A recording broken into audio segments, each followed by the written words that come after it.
इतना heavy vehicle जो 130 kilometre per hour की स्पीड से चल रहा है, उसको इतने पतले से ट्रैक पर मैकेनिकली बैलेंस करते हुए ब्रेक लगाना वाकई में बहुत अद्भुत इंजीनियरिंग है। इतनी हेवी स्पार्किंग होती नहीं है ब्रेक लगाते टाइम जितनी हमने दिखाई है, लेकिन इमरजेंसी ब्रेकिंग के टाइम ब्रेक शू से हल्की स्पार्किंग या बहुत ज़्यादा हेवी लोडेड लोकोमोटिव में व्हील स्लिपेज की वजह से स्पार्किंग होती है।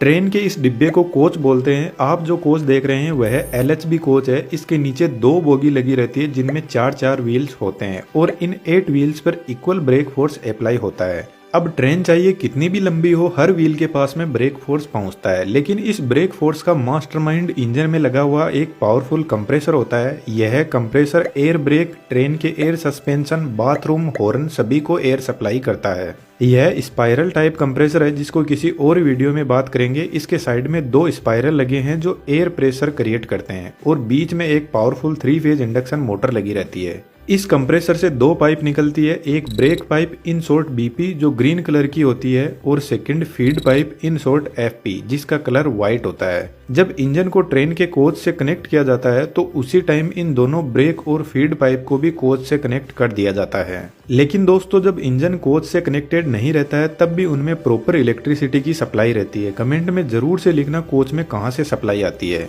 इंजन और कोच के दोनों साइड में ही वाल लगे रहते हैं जिनको एंगल कोक बोलते हैं। इनका यूज जब इंजन को अलग किया जाता है तो इन पाइप से प्रेशर कम ना हो जाए इसलिए बंद कर दिया जाता है। अब यह दोनों पाइप हर बोगी से होते हुए ट्रेन के लास्ट कोच की बोगी तक जाती है। हम किसी एक बोगी का ब्रेक मैकेनिज्म समझते हैं। इंजन में रखा हुआ कंप्रेसर इस फीड पाइप में कॉन्टिन्यूसली प्रेशर भेजता रहता है और फीड पाइप इस रिजर्वोयर से कनेक्टेड रहती है, लेकिन रिजर्वोयर में एयर भेजने से पहले एक वाल लगा रहता है आगे के मैकेनिज्म को मेंटेनेंस के काम के लिए, और एक डस्ट कलेक्टर लगा रहता है जो डस्ट को आगे नहीं जाने देता। इसके अलावा एक नॉन रिटर्निंग वाल जिसको शॉर्ट में NRV बोलते हैं जो सिर्फ फीड पाइप से एयर को रिजर्वोयर में आने देता है लेकिन वापस नहीं जाने देगा।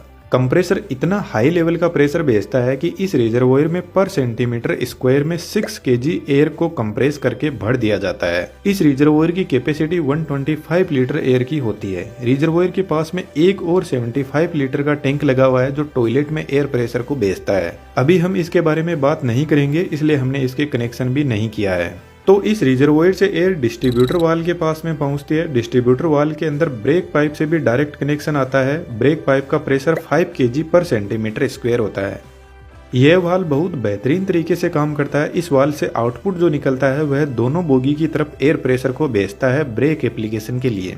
DB में एक पिस्टन दिखाई दे रहा है जिसमें नीचे की तरफ रिजर्वोयर से प्रेशर आ रहा है और ऊपर से ब्रेक पाइप का प्रेशर आ रहा है, तो पिस्टन एक जगह रुका रहेगा। जब ट्रेन का ड्राइवर ब्रेक लगाता है तो वह ब्रेक पाइप के प्रेशर को कम करने लगता है, जिसकी वजह से फीड पाइप से आ रहा प्रेशर इस पिस्टन को ऊपर की तरफ फोर्स लगाएगा, जिससे फीड पाइप का एयर प्रेशर का कनेक्शन ब्रेक सिलेंडर की पाइप से हो जाएगा और रिजर्वोयर में भरी हाई प्रेशर एयर दोनों साइड में लगी बोगी की तरफ जाने लगेगी। दोस्तों, यह एग्जॉस्ट पाइप है। यहाँ पर जो पिस्टन लगा है उसकी डिजाइन कुछ इस टाइप की है और वह इसलिए क्योंकि जब feed pipe brake cylinder pipe से कनेक्ट होती है उसी time break pipe exhaust pipe से कनेक्ट होती है, तो पिस्टन ब्रेक पाइप के प्रेशर को एग्जॉस्ट पाइप से रिलीज नहीं होने देता। अब इस कंडीशन में रिजर्वोयर का प्रेशर धीरे धीरे डाउन होने लगता है, लेकिन कंप्रेसर इस प्रेशर को डाउन होने नहीं देता, कंटिन्यूअसली एयर को भेजता रहता है। यदि लोको पायलट जितनी स्पीड से ब्रेक पाइप का प्रेशर रिलीज करता जाएगा उसका 2.5 टाइम्स प्रेशर ब्रेक सिलेंडर की तरफ जाएगा। फॉर एग्जाम्पल, यदि लोको पायलट ने 1 kg पर सेंटीमीटर स्क्वायर ब्रेक पाइप का प्रेशर डाउन किया तो ब्रेक सिलेंडर की तरफ रिजर्वोयर से 2.5 kg पर सेंटीमीटर स्क्वायर प्रेशर जाएगा। इस पाइप से होते हुए एयर प्रेशर यहाँ से फ्रंट और रियर व्हील के लिए डिवाइड हो जाएगा। यहाँ पर फिर से वाल लगे रहते हैं मेंटेनेंस के काम के लिए।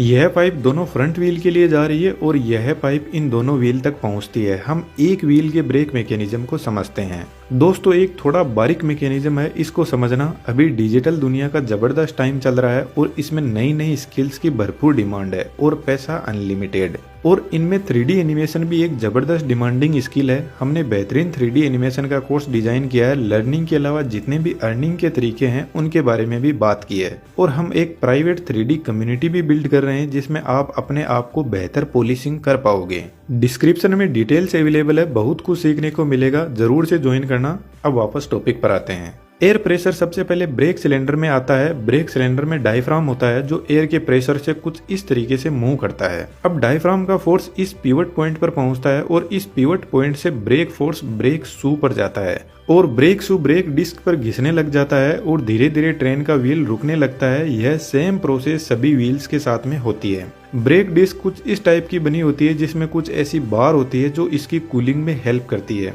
अब जब ट्रेन रुक जाती है तो जब तक ब्रेक सिलेंडर में एयर प्रेशर अवेलेबल रहेगा तब तक ट्रेन का ब्रेक लगा हुआ रहेगा। तो जनरली जब ट्रेन खड़ी रहती है तो उसमें ब्रेक लगा हुआ रहता है जो एक हैंड ब्रेक की तरह काम करता है। तो ट्रेन को स्टार्ट करने से पहले ब्रेक सिलेंडर की एयर को रिलीज करना जरूरी है। उसके लिए वापस डिस्ट्रीब्यूशन वाल्व पर चलते हैं। जब तक ट्रेन में ब्रेक अप्लाई रहता है तब तक रिजर्वोयर जिसमें एयर फीड पाइप से आती है वह कंटिन्यूअसली इस पिस्टन को ऊपर की तरफ फोर्स लगा के रखती है। लेकिन ब्रेक रिलीज के टाइम कंप्रेसर फिर से ब्रेक पाइप का प्रेशर बढ़ाने लग जाता है और एक कंडीशन आती है जब पिस्टन वापस नीचे की तरफ आने लगेगा जिससे रिजर्वोयर का कनेक्शन हट जाएगा और ब्रेक सिलेंडर में जो पाइप अब तक प्रेशर भेज रही थी उसका कनेक्शन इस एयर रिलीजिंग पाइप से हो जाएगा। डायफ्राम के पास में एक स्प्रिंग लगी रहती है जो डायफ्राम को वापस नॉर्मल पोजीशन पर आने के लिए फोर्स लगाती रहती है। तो जैसे ही ब्रेक सिलेंडर वाली पाइप का कनेक्शन इससे होगा तो स्प्रिंग ब्रेक सिलेंडर की एयर को पूरी बाहर की तरफ रिलीज कर देगी और ब्रेक रिलीज हो जाएगा। ट्रेन के ब्रेक रिलीज करते टाइम कुछ ऐसी आवाज एयर की हमें सुनाई देती है।